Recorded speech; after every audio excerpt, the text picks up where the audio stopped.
Actually Jafrabad તાલુકાનું બાબરકોટ ગામ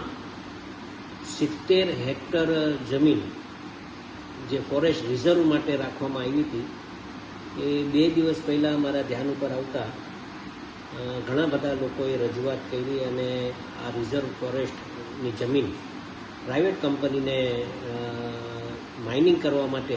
મંજૂરી આપી છે એવું ધ્યાન ઉપર આવતા તાત્કાલિક જ મેં અર્જુનભાઈ મોઢવાડિયા સાહેબને વન વિભાગના મંત્રીશ્રીને આ ધ્યાન ઉપર મૂક્યું છે પત્ર લખીને, અને સાચી હકીકત એમને આપી છે કે નથી આપી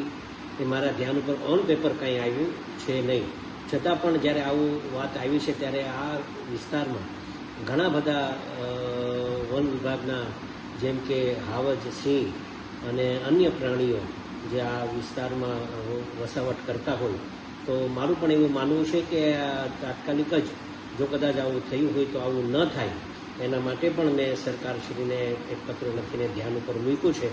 જેના કારણે જો આવું થાય તો આ વન પ્રાણીઓ બીજા બધા ગામડાઓમાં વસાવટ થાય અને બીજા બધા વસાવટમાં ગામડાઓમાં જોખમ થાય એના કારણે આ વિસ્તારમાં ઘણા બધા સિંહ અને વન પ્રાણીઓ રહી છે, તો આ લીઝ ન આપે એવી મારી પણ માંગણી છે. અને આ પ્રાઇવેટ કંપનીને આપી છે કે કેમ એ મારા ધ્યાન ઉપર વાસ્તવિકતા નથી આવી, છતાં પણ મેં પત્ર લખી કાઢ્યો છે અને નહીં આપવા માટેની મેં રજૂઆત કરી દીધી છે. Thank you.